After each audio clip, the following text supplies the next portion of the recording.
Yeah. We're live now. All right. Thanks. Hello, everyone. Welcome to the Healthy Hearts program, our culturally tailored nutrition and lifestyle educational program that provides practical tips, provides education and support to African and Caribbean people living in the UK, but also across the world. Each week, I'm joined by a nutritionist, a dietitian, or a public health expert who talks to us about nutrition, but also nutrition management of certain diseases, and then also how we can prevent some of these diseases.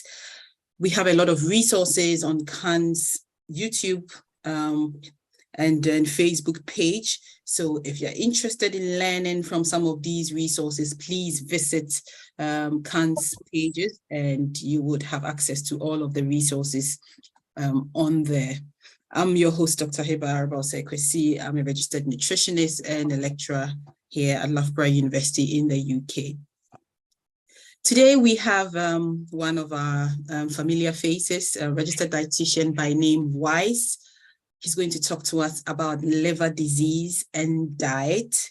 So very important, very important topic. Wherever you are, please join in the conversation. If you are on the chat, as always, put in your questions. If you are joining us on YouTube or Facebook, please join in the conversation. Send your questions to us and we will address these for you. So without much ado, Wise, I will invite you to start today's session. Good. Thank you very much, Hibbah, for having me today as well. And I'm always happy to be here. I'm trying to share my screen.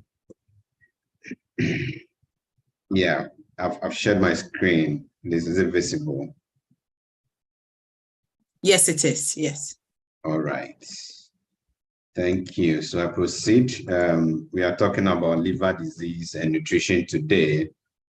I have quite a number of slides to share because the information on this condition is a whole lot, and but I've tried to put a nice one together. I believe that at the end of the conversation, we'll all pick some vital lessons and then be able to live lives or eat in a way that our liver will be healthier. Basically, I'll be going through this outline. Take a quick look at the liver and then the functions of the liver. And then we'll do an overview of liver disease. Trying to understand it, looking at the types, and then we delve into the causes, the symptoms, the risk factors, how it is diagnosed, treatment modalities, then alternative treatment modalities. Then we zoom into nutrition therapy, and then I end with how we can prevent the disease. Also, I'll summarize all the slides in my key messages. So what is the liver?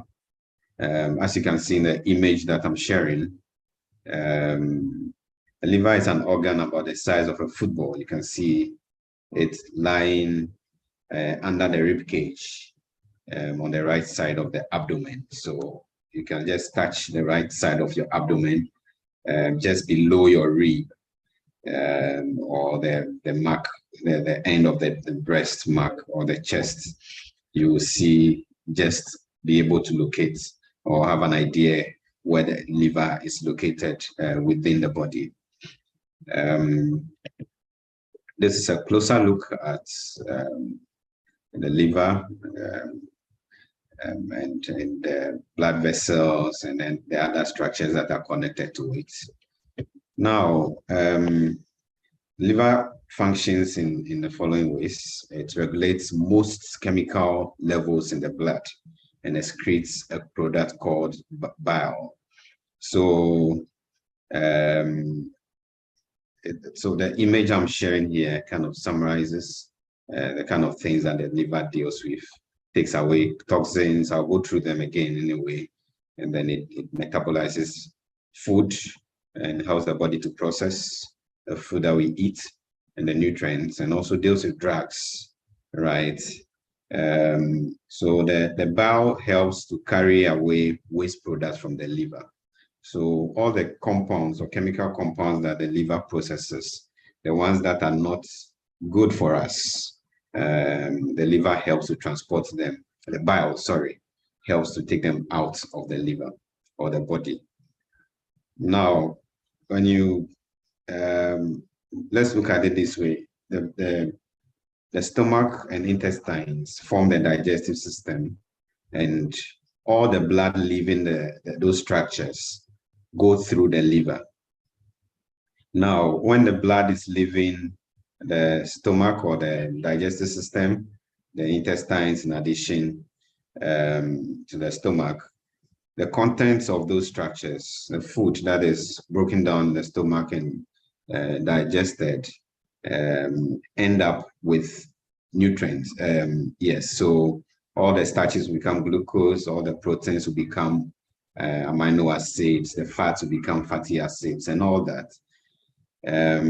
So these are carried in the blood that leaves the stomach and then the small intestines or the intestines. The liver processes this blood and then breaks down, balances and creates the nutrients, and also metabolizes drugs. So when you swallow medications into forms that are easier to use for the rest of the body, and the ones that are toxic, it's excreted through the bile.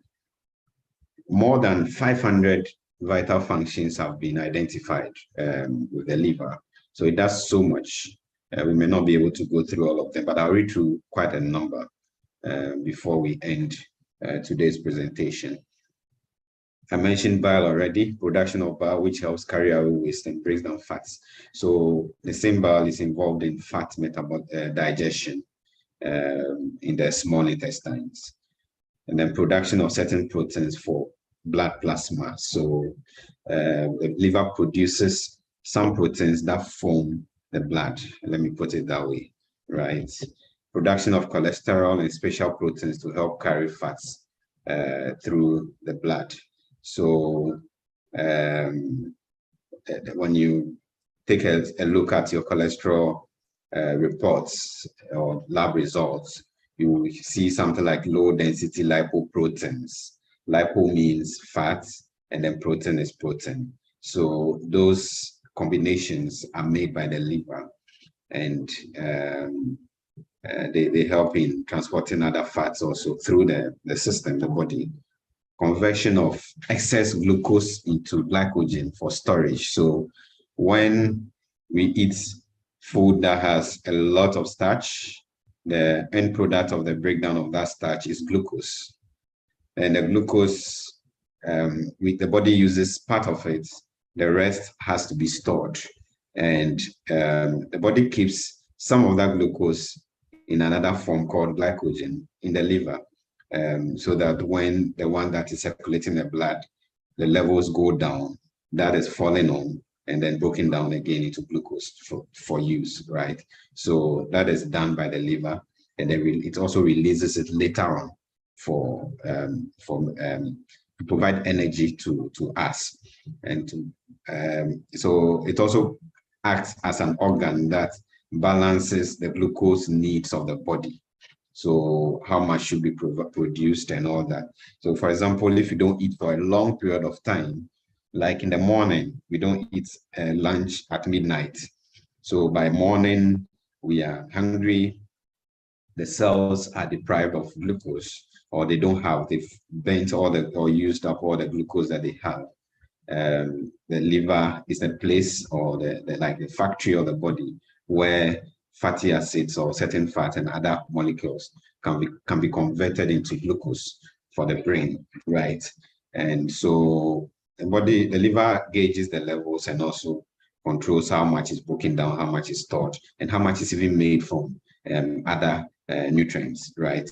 Regulation of blood levels of amino acids, which form the building blocks of proteins. So when proteins are broken down, the end product is amino acids, how they are transported, how they are used to build or repair worn-out tissues in the body, to build enzymes and all those kind of things. It's the job of the human liver. And then processing of hemoglobin for use of iron contents, of its iron content. The liver stores the iron, right? So the hemoglobin is the red pigment or the red part of blood. So liver is involved in regulating that as well. And also conversion of poisonous ammonia to urea. Urea is the end product of protein breakdown or metabolism. And so it has to be taken out of the blood. And that processing is also done by the liver. If it's left in the blood unremoved or separated, it's not separated from the blood, it becomes toxic. And that is one of the things that can deteriorate kidney disease, or can make it difficult for kidney patients to stay well. So one of the signs of deteriorating kidney function is the body's inability to remove things like urea from the blood, creatinine and others. And the liver helps in that process as well. So clearing the blood of drugs and other poisonous substances, so it detoxifies the system, right? So sometimes people rely on certain food products and drinks and all that to detox or detoxify their systems. And I have a lot of reservations about that, because God in his own design makes the liver remove toxins or neutralize toxins from the blood, and then the kidneys help in removing them, right? So there's little that we can do by way of dealing with toxins, but then that's a conversation for another day. The liver is also involved in clotting of blood. The next one is resisting infections by making immune factors and removing bacteria from the bloodstream. So it's involved in immunity as well. And then clearance of bilirubin, also from red blood cells. If there is an accumulation of bilirubin, the skin and eyes turn yellow, right? So when the liver is diseased, one of the signs we are going to see is jaundice, which is yellowing of the eyes, right? Sometimes the skin. So the liver that removes that compound from the blood. If a disease is not able to perform that task very well. Now, what is liver disease? All the functions that I mentioned above, plus many more that are there that we cannot possibly go through, even in this one, are, if the liver is not able to perform them, then we say that it is diseased. Just like if you are sick and you cannot go to work and do your normal duties, you are not well. Liver disease is a general term for any damage. So if there's any change in the body or in the liver, or the damage that reduces its functions or its ability to perform the basic tasks that it's meant to perform, then we say that the liver is diseased. The image here is that of a type of liver disease. So you can see how fine the normal liver looks like, and then the one with cirrhosis, how it looks like. You see, so things are not well in that image. Now, congenital liver diseases are, so I'm delving into the major types now, are disorders that are present at birth.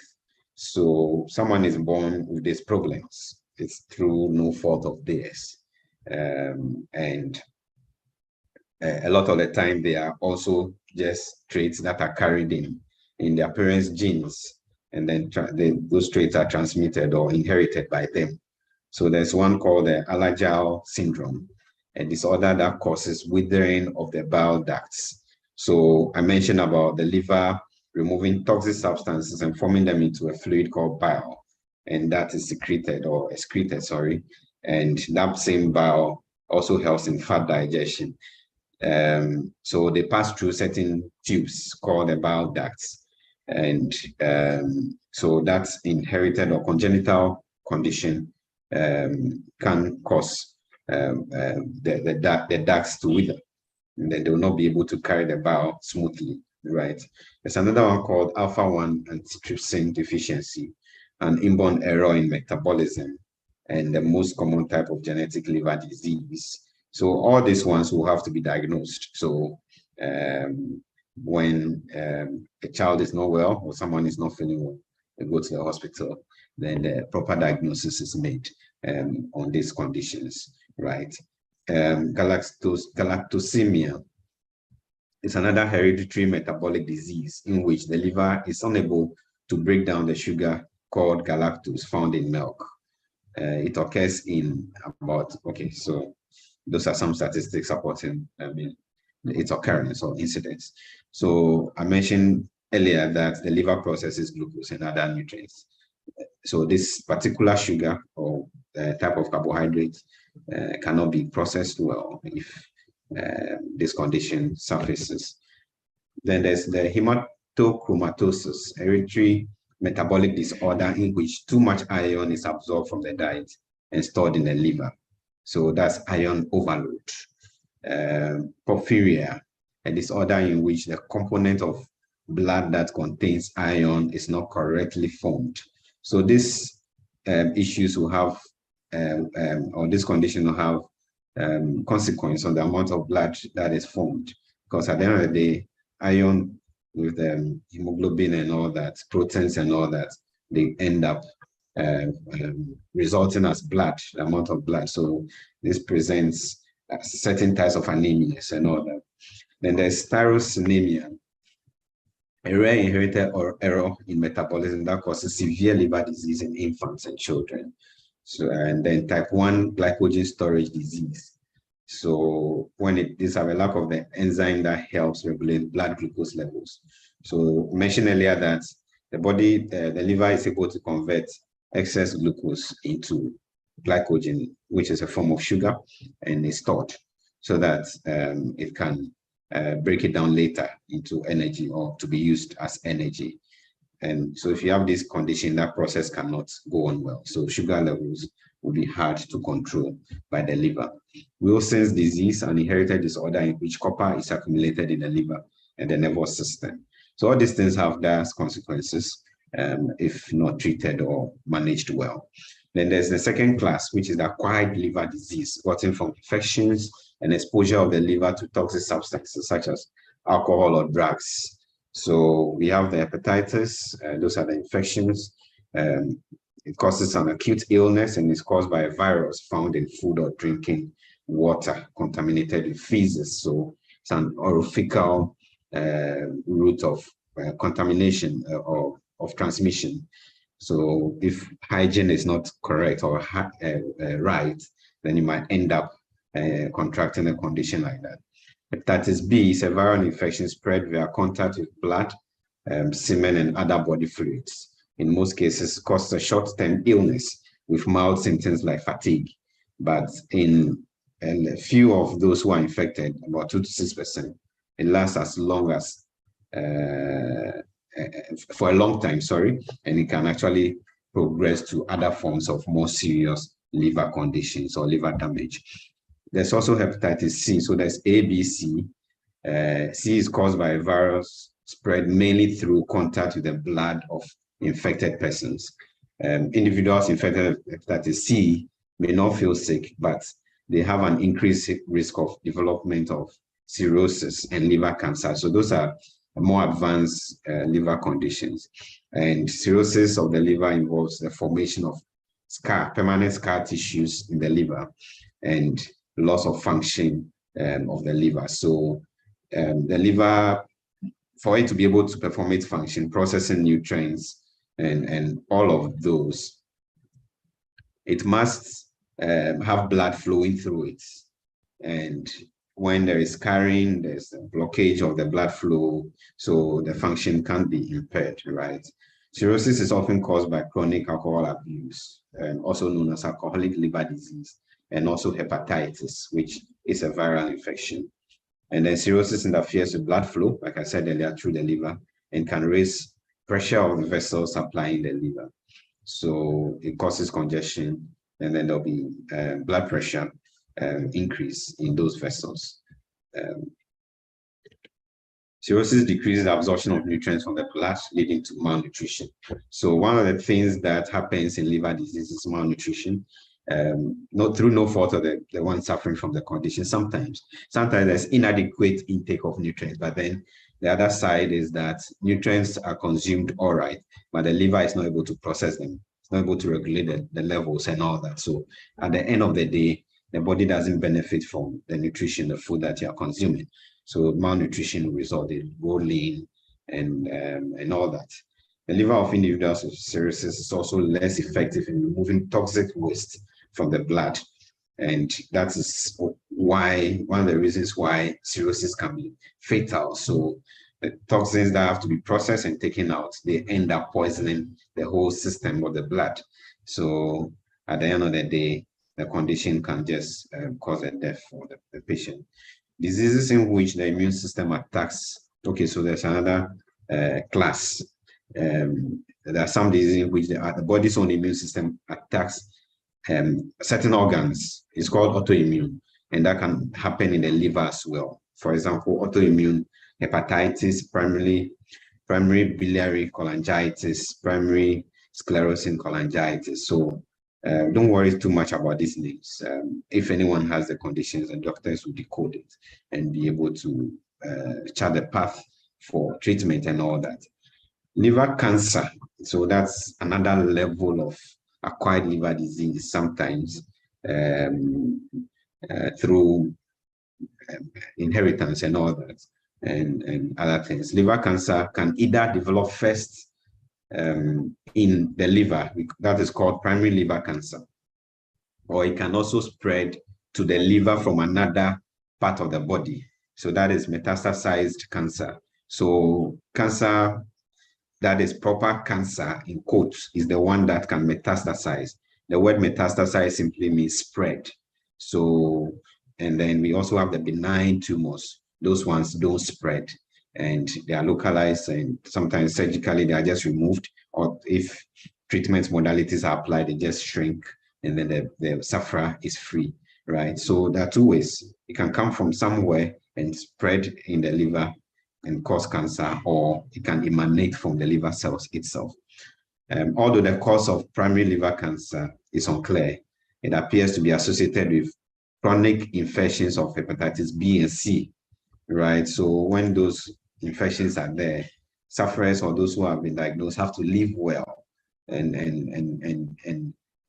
practice healthy lifestyles and all that, so that it doesn't progress into a more serious condition like liver cancer. Examples of cancer associated with the liver include, okay, first of all, liver cancer, and also the bile ducts can also be affected, and also the benign type of tumors. So the ones that can spread, and also the ones that can develop within the liver also can spread to other places. Those are metastasized cancers, and also the liver adenoma, the ones that are more localized, and then they can be dealt with. So this is just an image, just showing us the normal surface of the liver, the one that has cirrhosis, and the one that has cancer, right? So you can see that it's moving from good to bad to worse as you move rightwards, right? So it's not a good situation at all. And it's a more common condition in the liver known as fatty liver. That is, so this unhealthy liver here, or diseased liver, is actually the one that has fatty liver. And yellow, the color yellow, actually depicts fats in tissues. So you can see how yellowish this one looks like. Now, what are some of the causes of liver disease? Over 800 over-the-counter and prescription drugs, as well as illicit street drugs, can cause liver damage.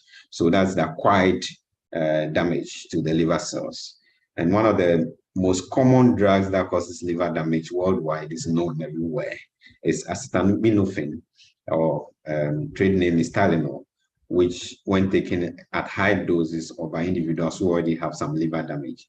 So let's say you have hepatitis and you are taking it, or you have hepatitis C, which I explained earlier, that may not cause any acute illness or disease, but then can progress to more serious conditions. You have that condition and you take such a medication, you might end up with more serious damage to the liver, right? So we have to be careful with use of medications. I'll come to prevention, and then there's also mention of how do you call it? The medications over there. So it has to be discriminate use of medications before we will not end up having problem. Okay, so that's it. Okay, so a quick one. The Tylenol I mentioned is a painkiller. You see, so some people say paracetamol doesn't deal with their headache, so they always want stronger painkillers. That's where the problem emanates from. No doctor is involved, and then you may end up grabbing those medications, and then you end up damaging the liver. Exposure to toxic chemicals, physical injury to the liver, blockage of ducts and all that can cause liver damage, leading some of the chemicals like aerosols, like sprays that we spray to control pests or insects, mosquitoes and all that. If you spray and then you don't allow enough ventilation in the room and you are staying in there for a long time, you breathe in these chemicals, they pass through the lungs, they enter the blood, they end up in the liver. So when there's a heavy load, your liver cells are going to be damaged. Okay, so the viral infections I mentioned earlier, alcohol abuse, fat accumulation, like fatty liver in the image, like this image that I showed you, they are all to be feared as causes of liver disease. And then inherited diseases that I mentioned earlier. Some lifestyle habits are also associated with the onset of liver diseases. Or they may increase the risk of the condition or someone contracting the condition. Heavy use of alcohol. Alcohol is everywhere when we talk about heart disease, liver, diabetes, cardiovascular, whatever. Alcohol is mentioned. Obesity has some friendship with liver conditions, and then type 2 diabetes. They say tattoos or body piercings and all that, perhaps because of the chemicals that are used in making those body enhancement stuff. Then they end up being absorbed into the bloodstream, and then the liver will have to process them, and they end up damaging the liver. Injecting drugs using shared needles, so you can get the hepatitis class of liver diseases if you do that. Blood transfusion before 1992, exposure to other people's blood and body fluids, of course, and then unprotected sex, exposure to certain chemicals or toxins, and then family history of liver disease. So what are the symptoms if somebody has liver disease? One of the commonest things you see is jaundice. The skin or the white side of the eye are no longer white, but they become yellow as a result of the accumulation of bilirubin and bile pigments in the blood. So the body, the liver is no more able to process that compound. So it remains in the blood. Then it shows as jaundice. Some infections cause flu-like symptoms of fever, headache, and weakness, right? But then, you know, these symptoms can stand for so many diseases. So if you're having them, it doesn't mean that you have liver disease. You just have to see a doctor, and then whatever the case is, to be diagnosed properly.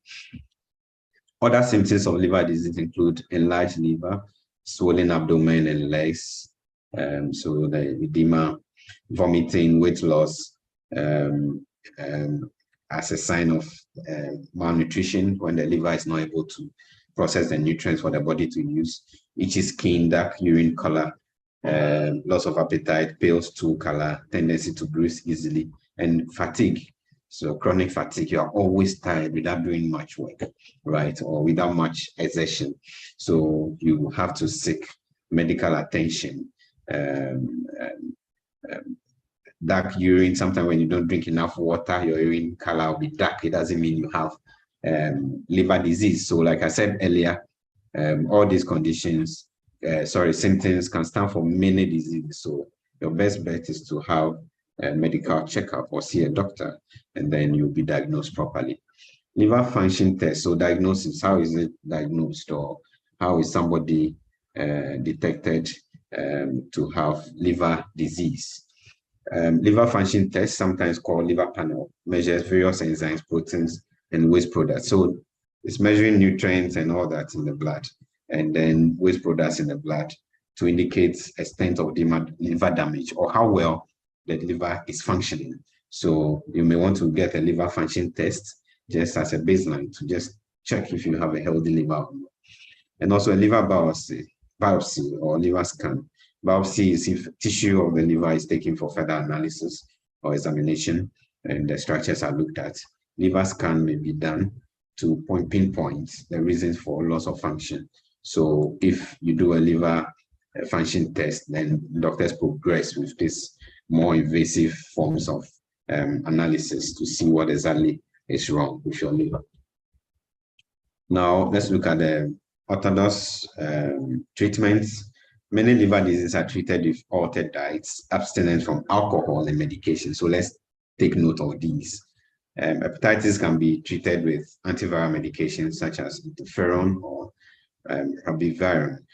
These ones will have to be prescribed by your doctor. Liver cancer is treated with chemotherapy, radiation therapy, and surgery.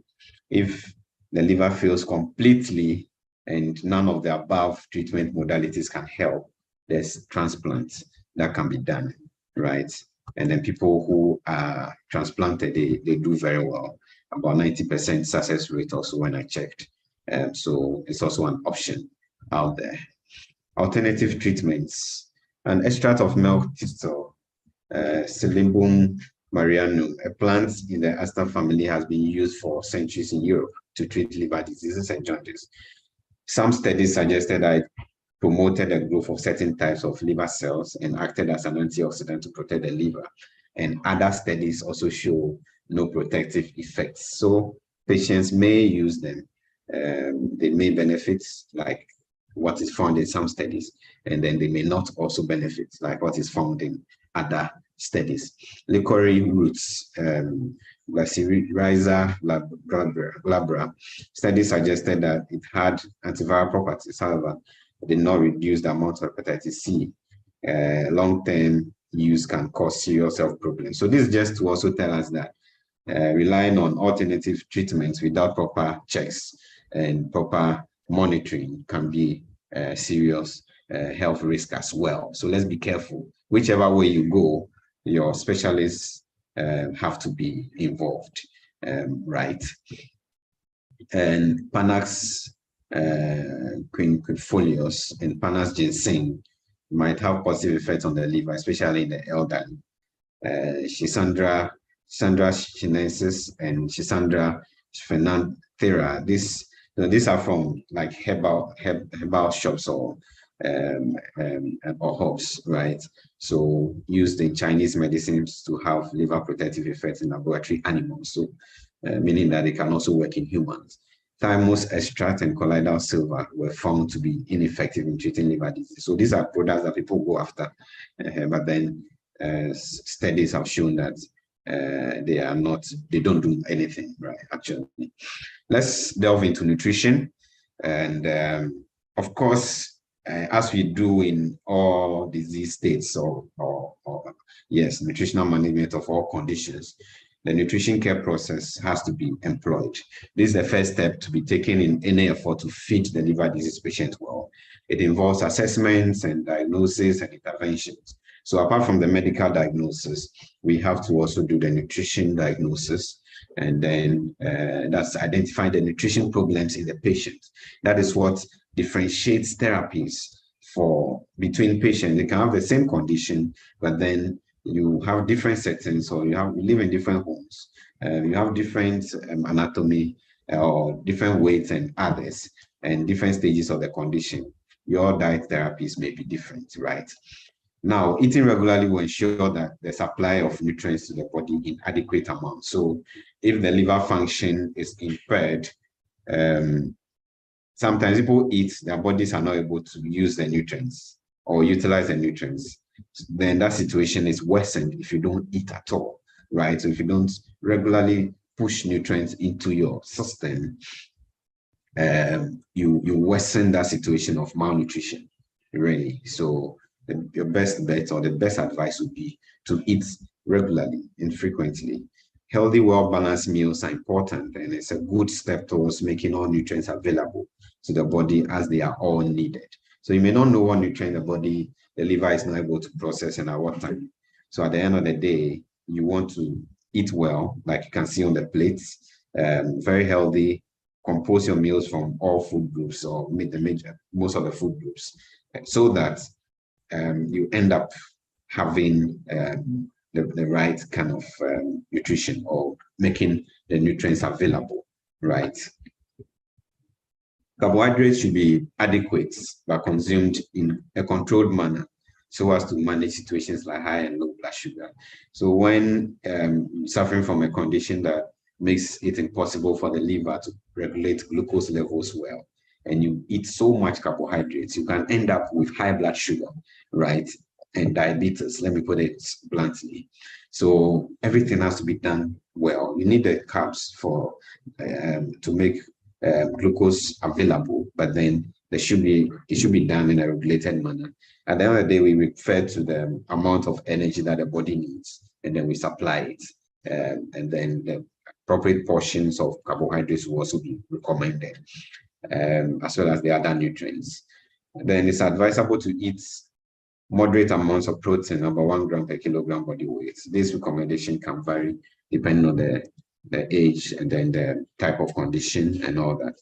So to prevent muscle wasting and malnutrition. So at the end of the day, we don't want the body to end up breaking down its own muscles just in search of protein, right? So you supply what the body needs, that it doesn't end up scavenging on its own protein resources. And then it's also advisable to eat moderate amounts of fat as prescribed by us to avoid fat malabsorption and provide energy. Fats also provide us energy, and if you don't have enough, then you cannot say that your body is not processing or your liver is not processing enough, right? Although too much fat can be bad for many diseases, even in liver disease. So the portions, the quantities have to be moderate or small. Limit salt intake so as to manage fluid retention issues and also hypertension in the vessels and also general high blood pressure of the body. It's also advisable to drink fluid or enough water to prevent dehydration, and also that process can also aid in excreting toxins. Vitamin supplements, especially B complex supplements and vitamin D, may be necessary to prevent deficiencies. And in some of the conditions, I'll just now take a look at some of the liver conditions specifically and see what are some of the nutritional recommendations. In cirrhosis, it's advisable to limit salt and control protein portions, and so that there won't be accumulation of more urea and others, by end products of protein digestion, creatinine and others, even in the blood, because the body may not be able to process them, convert them to urine. At the end of the day, toxins, a lot of toxins can also end up accumulating in the blood, right? Fatty liver, you have to control caloric intake, reduce amount of energy, increase fiber, and do things that will help lose weight, basically. Then you can manage fatty liver well. In diseases of the bile ducts, kernel oils usage are recommended: canola, olive, corn, sunflower, peanuts, others, but then should be in moderation because they need less bile to break down. So these are fats that will not require so much bile. You know, there's issues with bile production and transport when there's liver disease. And in hemochromatosis, we don't also overload the body with iron. So go low on iron-rich foods, and then you don't use iron pots, because at the end of the day, the pots we use, the contents also, what they are made of, leach into the food. So do not take pills with iron. So iron supplements.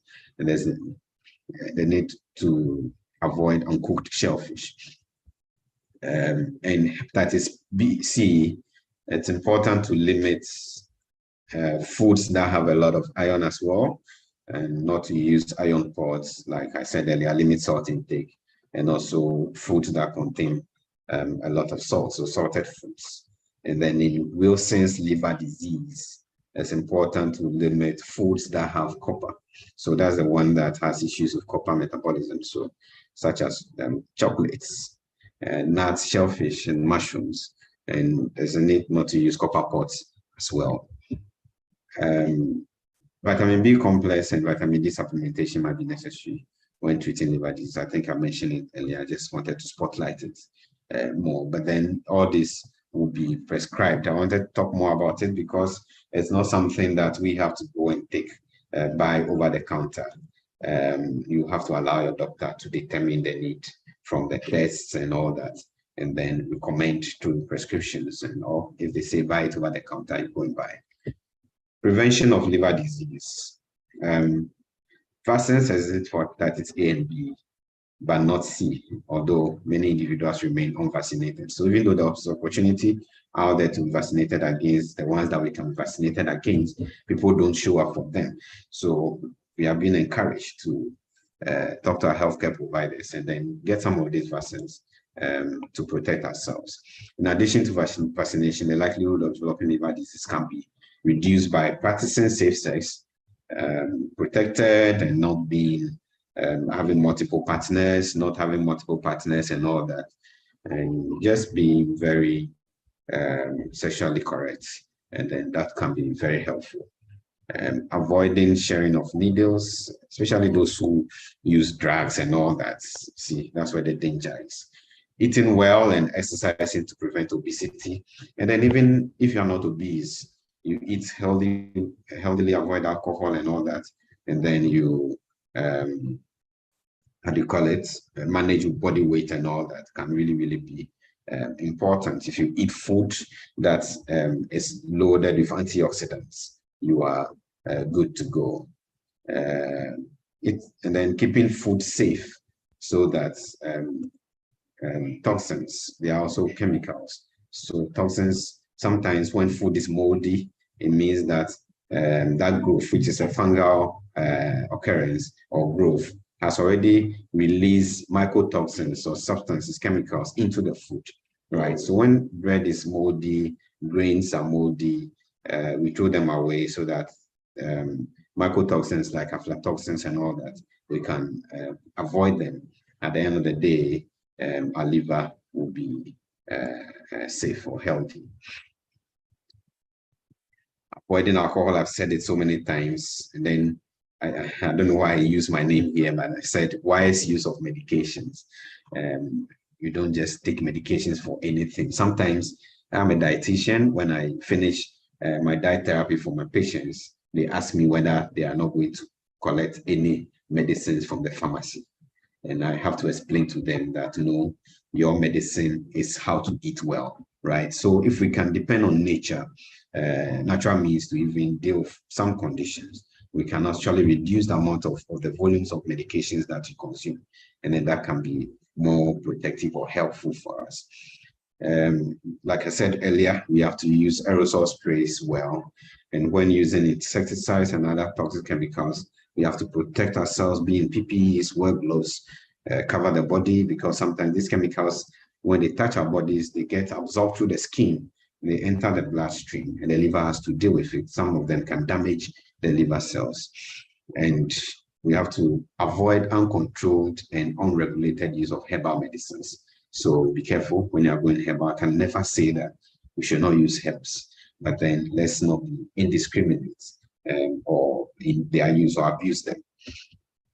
So I would like to summarize so that we can take some questions. The liver processes blood and breaks down and balances and creates nutrients, and also metabolizes drugs into forms that are easier to use for the rest of the body or that are non-toxic. And the liver processes and removes waste from the body. Liver disease poses a threat to life. And so no matter the form in which it appears, managing them well is very important. Abuse of medications, illicit drugs, alcohol can damage the liver. So let's be careful. Unprotected sex has been implicated in It's a means by which certain liver conditions can spread. So let's be careful out there. Those with liver disease should eat well, balanced meals, eat regularly, have the nutrients in the right proportions, have a registered dietitian who advises on what they are eating on a day-to-day basis so that they can prevent malnutrition and also help the liver somehow in managing nutrients so that the body may not end up lacking those nutrients. And reliance on alternative treatment modalities can be tricky. So always listen to your healthcare provider. So if you're going to try something, please let your specialist be the doctor be in the know. Thank you very much, Hibbah. Over to you. And yes, before you come in, I have been showing you images of my books, and then my contacts are also here. My YouTube channel is, you type my name in YouTube, or Chukwudi Letsa, you'll find my YouTube channel. I have a blog where I write articles and post on healthy eating and diet, www.lecturebooks.com. Email and phone numbers are out there. And then the books, you can also order them. Thank you very much. Thank you very much, Wise. If you can please stop sharing, then we can have an interaction with the audience. I don't know if I'm the only one feeling like information overload. I feel like I'm about to write an exam after this. The only good thing is that these sessions are recorded. So for anyone who is feeling like me, lots of information, you have the opportunity to go back. Yes, thank you, Wise. It was a lot, very insightful. You know, you went way beyond giving us, you know, everything we need to know about the liver, right? From what it is, what it does, you know, even before coming to talk about nutrition, treatment, therapy, and prevention. So thank you so much. I'm sure everyone here would have picked at least one thing they didn't know before joining this session. There are a few questions in the chat box, so I would like us to answer these first, and then I can also come in with a question I have. Does taking supplements, pills, into bracket, have any effect on the liver? Yeah, thank you. If supplements are taken in high doses, we can have effects on the liver, or bad effects, negative effects on the liver, because in these supplements are nutrients that are concentrated. So like vitamin A, those supplementation, for example, if done, it's been proven that it can actually lead to liver conditions, nursing, and other things. So yes, not the mere intake of supplements, but its abuse can, how do you call it, negatively affect the liver. Thank you. I hope that is answered, Della.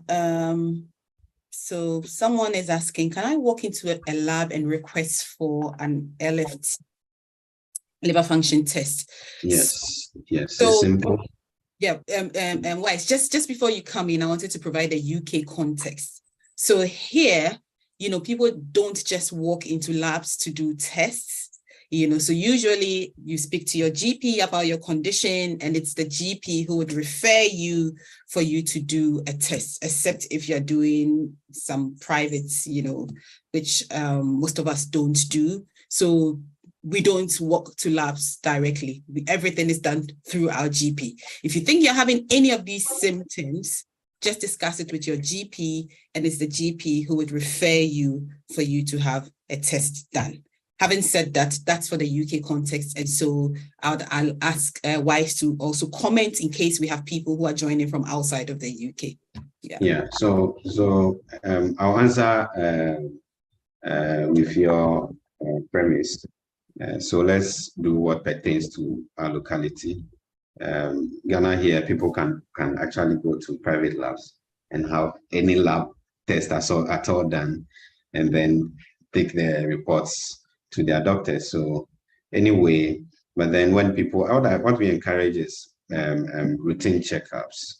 Maybe you want to do general medical checkups or annual labs around your birthday every year, so that you see how well you are doing or how healthy you are. And then the liver is part of the organs that will be checked. The major organs will be tested, like kidney, liver, the heart and all that. So let's have that health-seeking behavior, and then I'm sure periodically we can be tested. Thank you. Thank you, Wise. And I like that you added, let's have that health-seeking behavior. So that is a big issue for us Black people. So African Caribbean immigrants, even in the UK. So a lot of us don't like to visit our GP. People are always really very busy, and people tend to wait till, things have really gotten bad. So please, this is just a reminder that we should try as much as possible to visit our, go to the GPs and not wait for when things get really bad.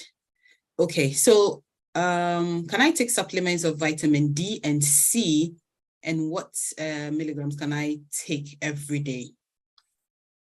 Yeah. I don't advise that we self medicating quotes, even on supplements, right? They are seen as healthy products, they are food, but then sometimes you may cause overload in your system when you don't really need them. And if you are somebody who eats healthy and you eat organically, you eat vegetables, you eat fruits and all that, all these vitamins and minerals are readily available in these things that we eat on a daily basis. So there may not be the need to be swallowing the supplements. Mind you, they are food supplements, but in their makeup, other compounds or chemicals might be employed so that they can bind them together, they can give them a shape and a form and all that. So let's aim at eating food from all the food groups. You have your proteins, you have your fat, you have your vegetables, you have your fruits. On a regular basis, you practice healthy habits that we have been promoting on this channel for a very long time, or in this group for a very long time, and things like that. And then you don't necessarily have to go for the supplements. But then if your doctor says you need it, why not? You have to trust your doctor. Yeah. Yes. I like that you say if your doctor says it, then why not? Now, again, just to add a bit more to what Wise is saying, exactly. That's what we preach, that people should focus on their meals, trying to get a balanced diet. However, during winter here, the recommendation is that especially people from, ethnic minority backgrounds are recommended to take, is it 10 micrograms of vitamin D, especially during winter. And why is that? Because, research has shown that, we tend not to really be able to absorb any vitamins from the sun, obviously, because of the weather, So yes, I agree. First of all, let's all focus on eating healthy. However, sometimes these recommendations are context specific. So for us, during winter especially, there is a recommendation that we are allowed to take, just 10 micrograms, I think, of vitamin D. If I know there are people here who try their best to eat healthy. If you are one of those who is consciously making sure that your foods have all the colors in the world, then you probably may not need. But if you are one of those who struggles, then yes, this recommendation may apply to you. Okay.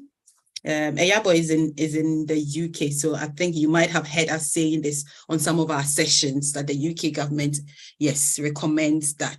That's why I wanted to just come in and add this to it. Thank you, Eyabo, for asking that question.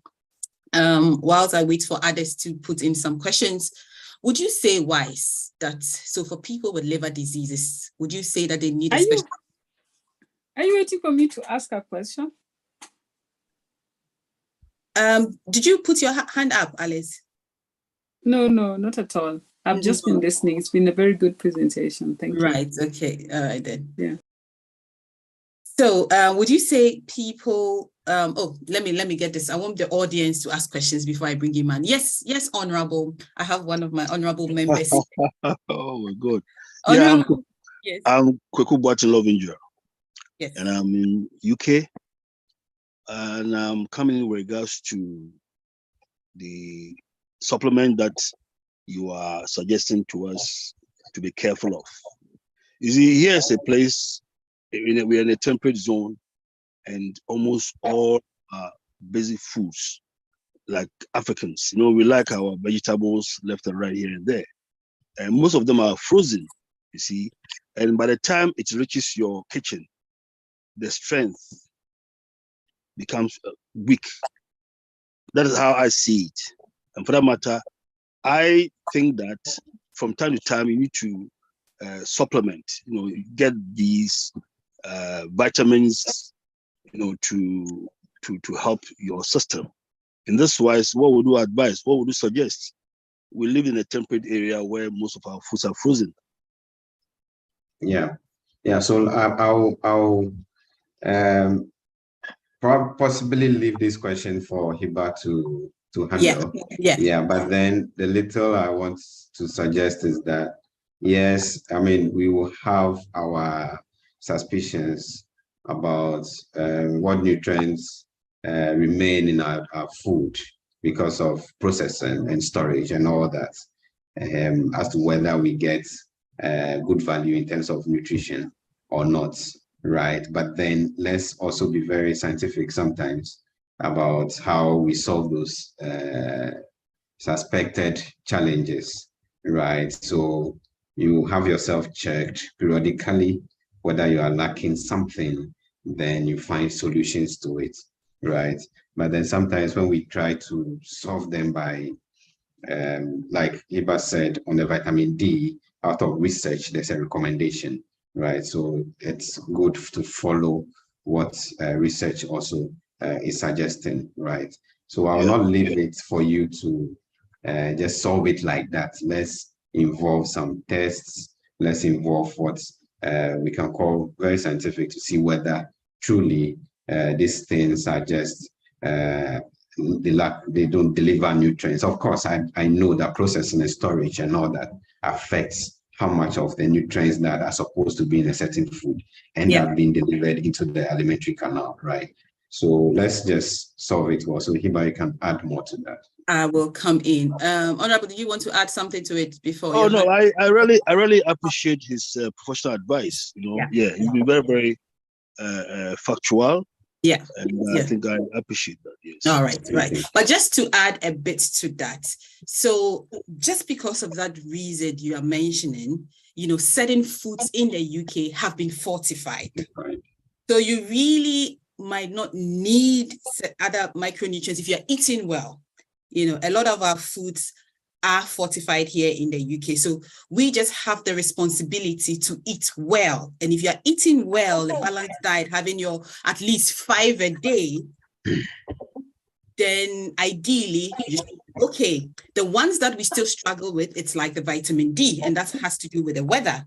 And that is why the government has that recommendation that we can take, vitamin D supplements. We don't have recommendations on vitamin C, which means ideally you should be getting it from your meals, So that's all I'll add. Again, it's the way we cook some of our foods. You mentioned an example of frozen foods. The evidence shows that the frozen vegetables here and the fresh ones, really the nutrient content isn't very different. A lot of the times we have that misconception that those are less healthy. It is how we prepare those vegetables, because let's face it, we live in a country where we might not be able to access fresh vegetables all the time. So sometimes, or because of this economic hardship, sometimes we might be forced to use frozen vegetables. And if that is the case, it is how you prepare the frozen vegetables that is going to really help you retain the nutrients. Oh, okay. Yeah, Honorable, is that okay? I get it. No, but the question is, the way they are preserved. Yeah. You go to the shop and many people that have touched them, put them anyhow. Some are not even covered. Yeah. In such situations, anything could happen. Yeah. But I think I will also take your suggestion. Yeah. You have a point, but I guess our message here is that if you have concerns, ideally it should be under the advice of a health professional. So, you might speak, you should be told that you are deficient in certain nutrients before you go on taking the medication. Yeah. Otherwise that is just indiscriminate use of you abuse. Yes. Thank you very much. Thank you, Honorable, for the question. Thank you so much. Our time is up all too soon. Wise, as always, do you have any final message for us? And then we can hand it over to Orlando, please. Yeah. So one thing I didn't mention is the fact that liver disease is not commonly spoken about, right? So once we have had this awareness, I don't know why, the organization chose this topic at this time, but I think it's just right on time to create some awareness about the condition as well. So let's get ourselves checked. We'll hear about hypertension, we hear about diabetes, we hear about obesity every day in the news and everything, but liver disease, you hardly hear a thing said about it. So let's make sure that we make good use of the information we've gained today. Thank you. Indeed. And Wise, just to buttress that, over the last 3 years, we've had all sorts of topics, but we've not done liver disease. So you're right. This is one of those topics we don't pay a lot of attention to. So thank you so much for the education. It was very, very insightful. Lots of information for us. So please do well to go back, refer to and the slides would be available. So if anybody has interest, please email health@can.org.uk, I think. Praise, if you can put that email address in the chat box, and then later on, I would arrange for it to get to Can. Thank you all again for the engagement. I hope to see you again same time next week for very interesting topic, relationship between diet and your hormones. So please do well to join us. Orlando, over to you. Stay on and engage in the box exercise session, I believe. Thank you all. Thank you, Dr. Hibbah. Spot on as always. Thank you. Just spotlight me if you can. Spotlight too. I'll wait for you to spotlight me, but hey everybody, there I am, HD. Welcome to tonight's box exercise session. Week 2 of box exercise. For tonight's session, people, all you'll need is plenty of space, plenty of water, and a good fighting attitude. So as Dr. Hibbah said, I hope everybody's going to stay on for tonight's session, burn some calories, learn some new combos, and have some fun, hopefully. Let's end the evening properly. All right, people, let's get straight into our warm-up. So we're going to start with some jabs. We're going to jab, and we're going to uppercut. Okay, so left hand, jab, and then uppercut for 30 seconds. Let me get my tunes up.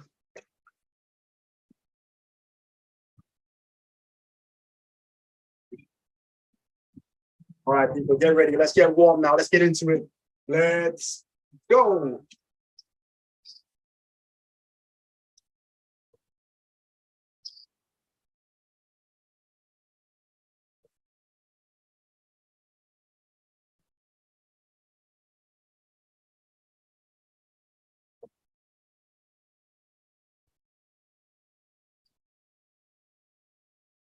Nice and light to start off with. Let's wake the body up.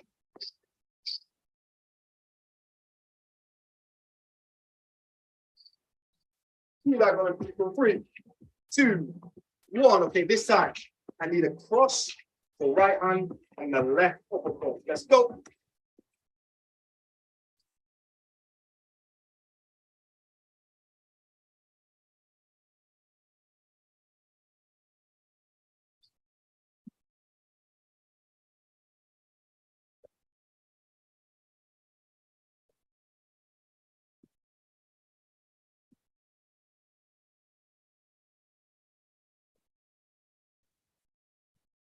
You got one, people. 3, 2, 1. Next one, side step. Let's go. Get the hand right above the head. Really stretch them shoulders. Open up the chest. Open up the stomach.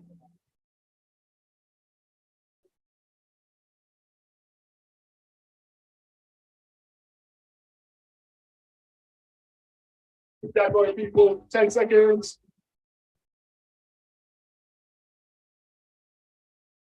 3, 2, 1. Last one. Let's go uppercut. Let's go. Let's really roll them shoulders. Get their shoulders nice and warm, ready for action.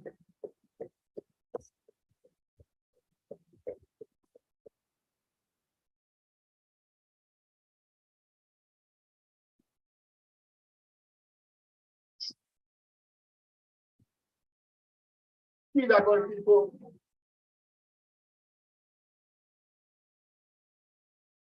5, 4, 3, 2, 1, and take 15 seconds to rest and reset, people. And we're going straight back in.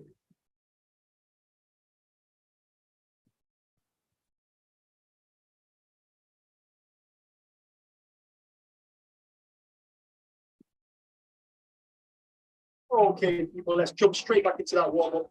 Next, we've got arm swings. So we're going to go round here. Choose either arm to start with. Let's go.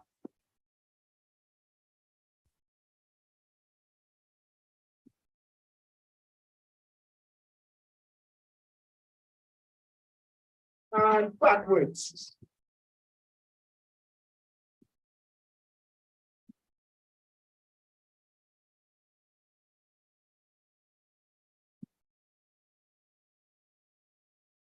Change arms.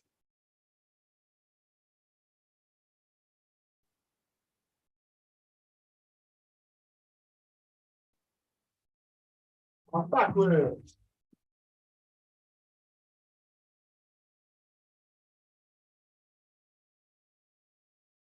Three, 2, 1. Next one, hand on the hips. Let's go round. Nice and quick. Change direction.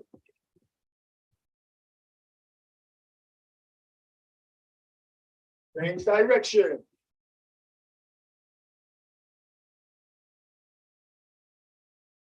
Change direction. Last one. 3, 2, 1. And that's time, people. Well done. Take a quick 20-second break. Take on some water. And then we're going to go into round number 1. Well done, my people.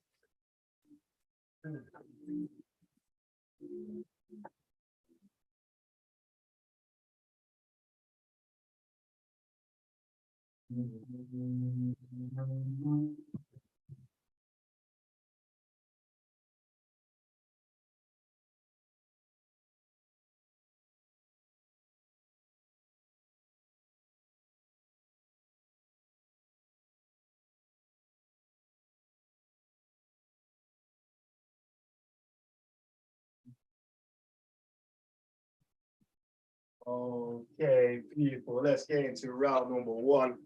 For round number 1, we have a combination round, okay? A combination round.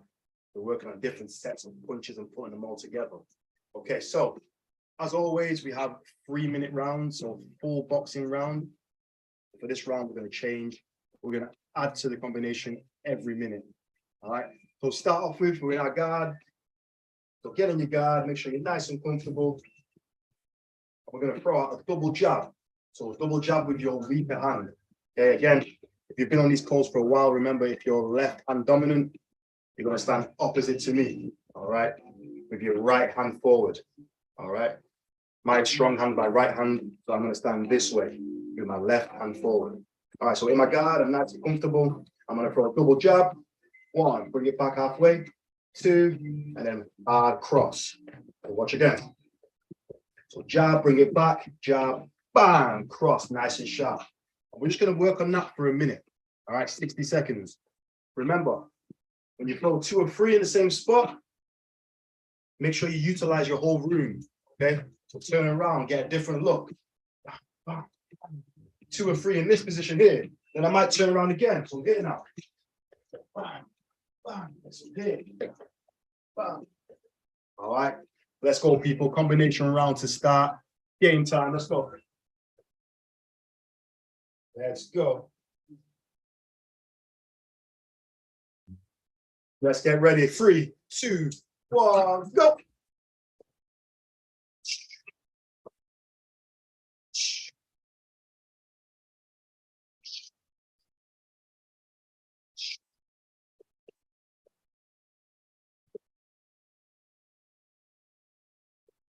Bam.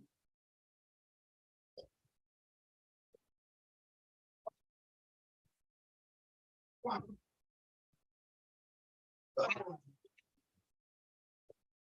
go. Keep going, people.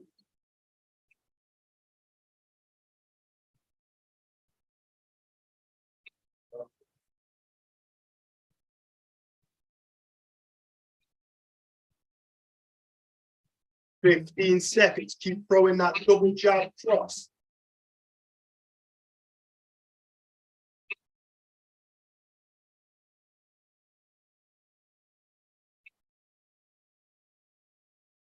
Two, one, okay. Let's add to that now, my people. Let's add to it now. So after that cross, I need a left uppercut and a hard right uppercut, nice and sharp. So watch again. 1, 2, 3. Quick, strong, nice and strong. Watch one more time. Double jab cross. Quick left uppercut. Bam. Hard right uppercut. Let's go. Second minute. 3, 2, 1, go.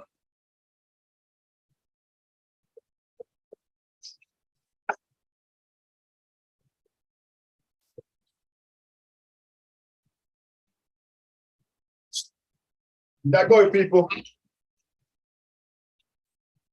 It's a beat next thing. You know how to go.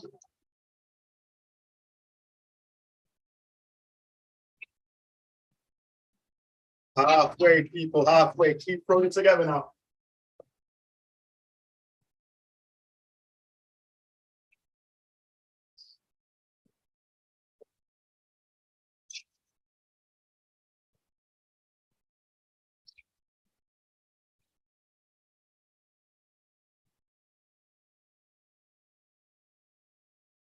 Ten seconds.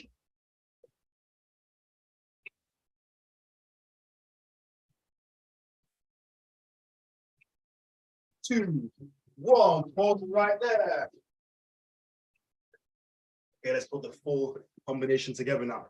So we're going to be here, double jab, cross, quick uppercut, hard uppercut, quick uppercut, cross. All right, okay, a little bit complicated. Watch again. So double jab, cross, quick, powerful, quick, bang, knockout. Let's go, people. Last minute. 3, 2, 1, go.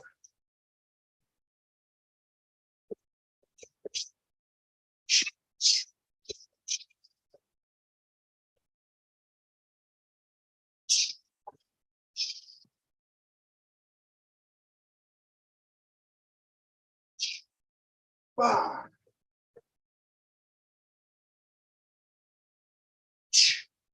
Knockout. Bang. Let's go, people.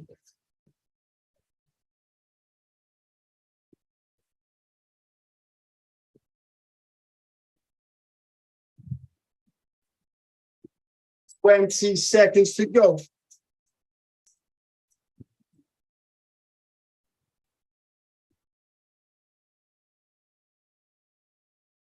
Last 10 seconds, people. Keep putting it together. Come on.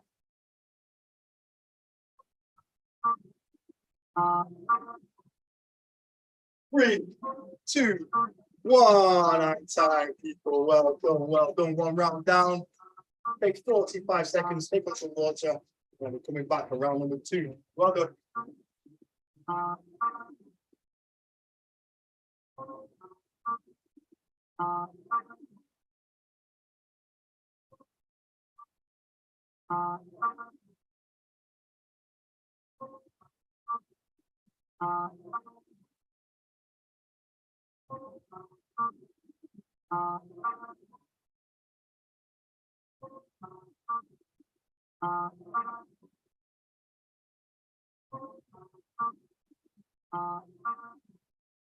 "15 seconds, people. They've been back in the ring.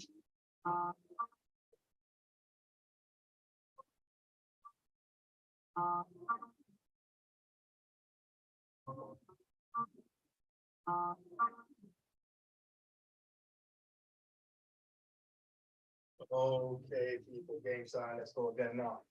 So let's raise the heart rate a little bit more now. So we've got a cardio round coming your way. Cardio round. All right. So instead of being in our guard, we're going to start straight up. Okay, straight up. Feet together, feet facing forward. And what we're going to do for 10 seconds, we're just going to throw straights, nice and strong. All right, really roll them shoulders, get the hips into it, get the full body into it. for 10 seconds. On my call, we're going to jog on the spot for 20 seconds. So after we've done 10 seconds here, we're going to jog on the spot. Okay, for 20 seconds. Then we're going to go uppercuts for 10 seconds. Then we've got star jumps. Okay, 20 seconds. So remember, straights, jog on the spot, uppercuts, star jumps. Okay, then we're going to repeat that a further 2 times. So cardio round, we're going to break a sweat now. Let's go, people. Let's get into it now.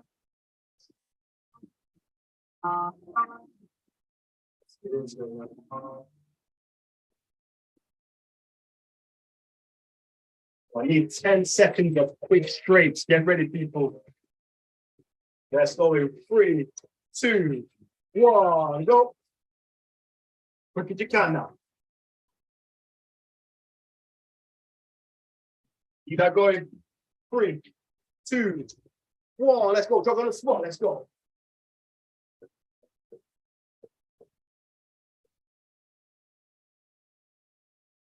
Keep that going, people.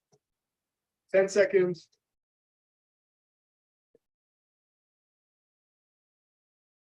3, 2, 1. Show me your uppercuts now. Let's go. Show me them uppercuts.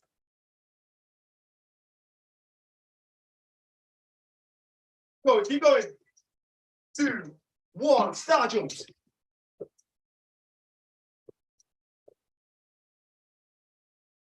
Keep that going. Keep that going. 10 seconds.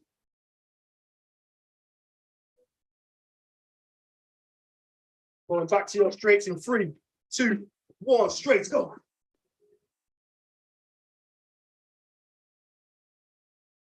Keep that going. 2, 1. Jogging on the spot. Let's go.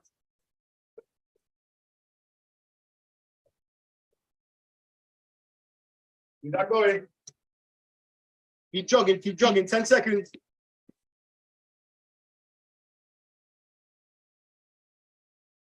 2, 1. Uppercuts.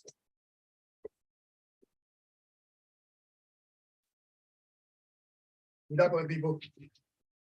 3, 2, 1. Show me star jumps. Come on.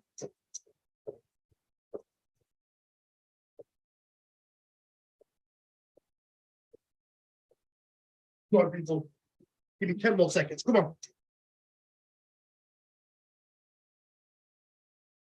Back to your straights in 3, 2, 1. Last minute, people. Let's go. Come on.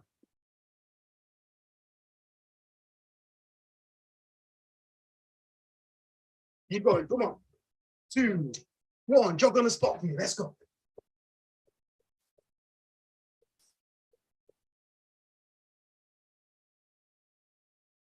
Keep going. 10 seconds.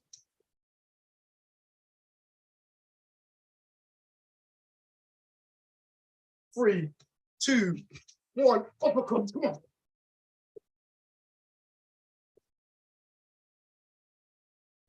Go on. Keep going. 2. Star jump. 20 seconds to finish. Come on.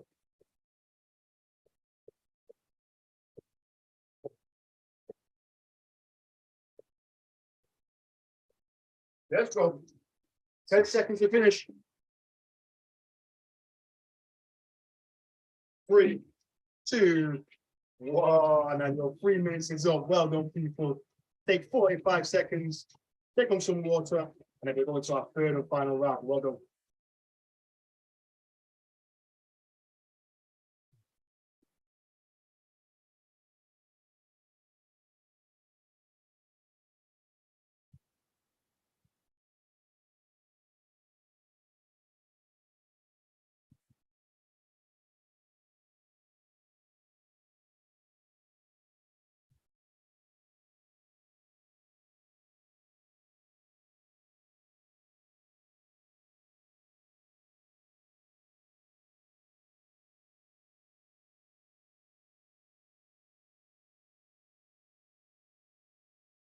Fifteen seconds, people.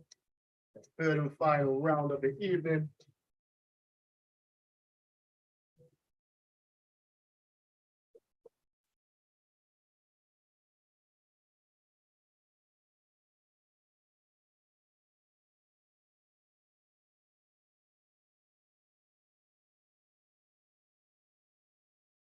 Okay, people, let's climb back into the ring, people. Let's climb back into the ring.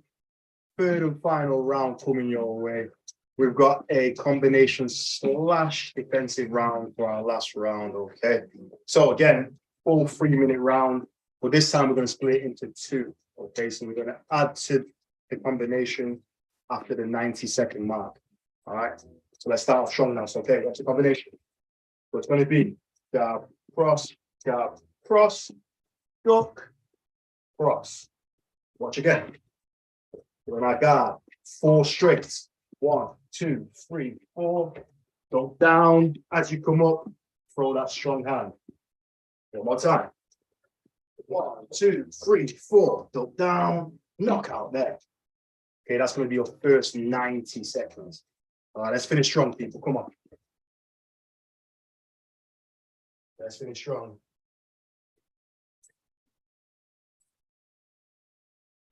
Okay, give me that first part. Get ready in 3, 2, 1. Let's get busy, my people. Come on.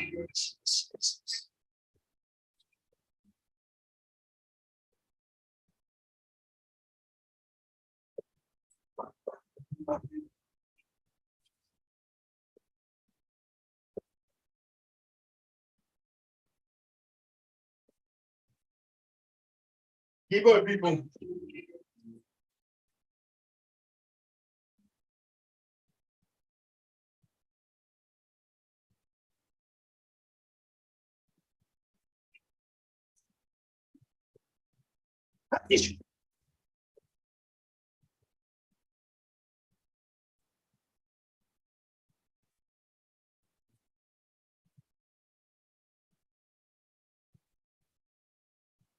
Let's go.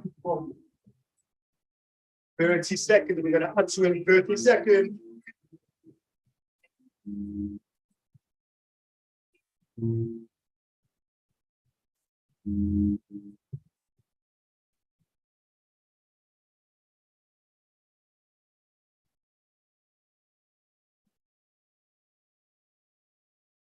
Keep going, people. Keep going. Keep going, people.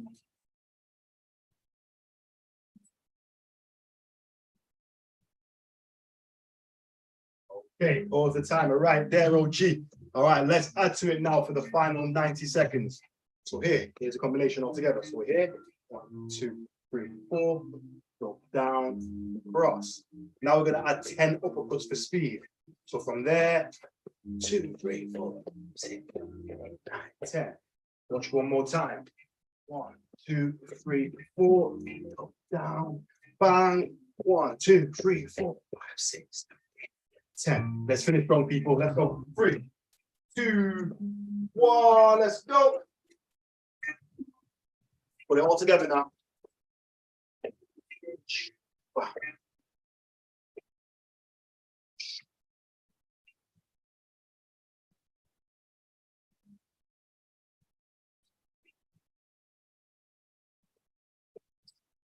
Wow.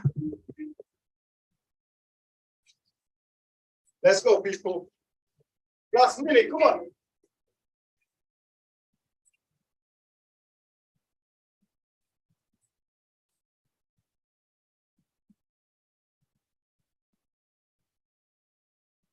Let's go. Keep going.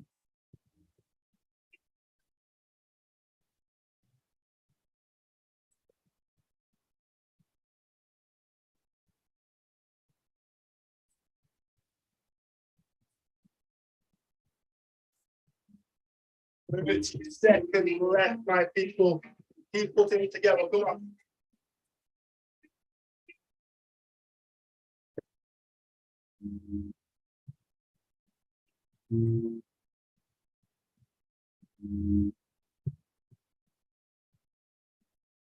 Fifteen seconds.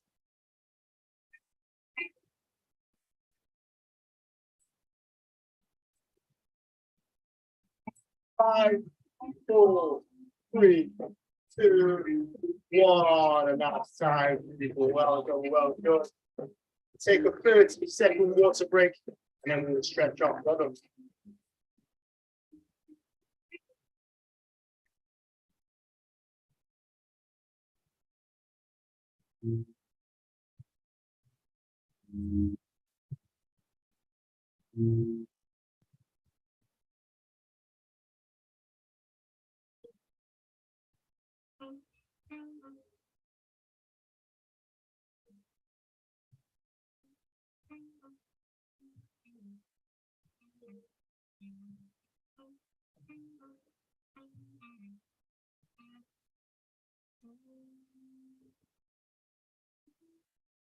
All right, people, join me back in the middle. Let's stretch up now. Start our neck. Let's bring our neck side to side, right? So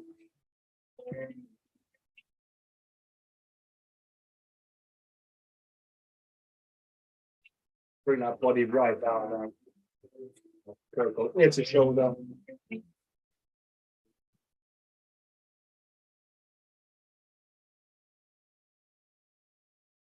Go front to back.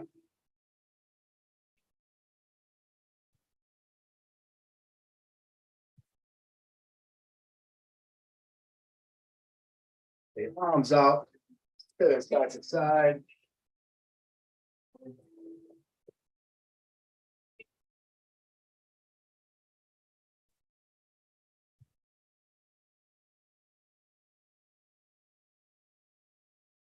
Yeah, you've got the fingers, stretch high to the ceiling.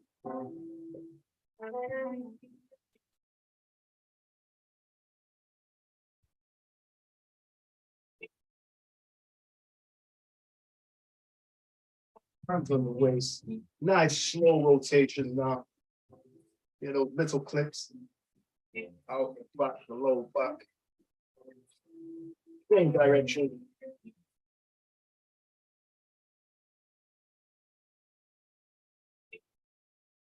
Front to back.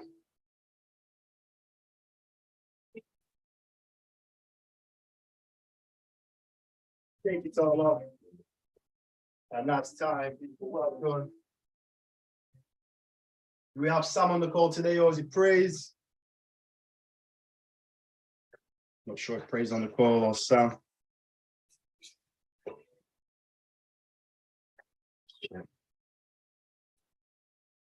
Sure. He's not, but Alan anyway, people. So well done to everyone that took part today over Zoom, YouTube, or Facebook. Hope you enjoyed the session, both the seminar and the fitness session. Be sure to join us again next week, starting at 6:30. Don't forget, not 6, starting at 6:30. Where we have another great informal talk, followed by fitness session with me. But for now, take care, people. Have a great evening. I'll see you next week. Peace. All right. Thanks everyone, and see you next week.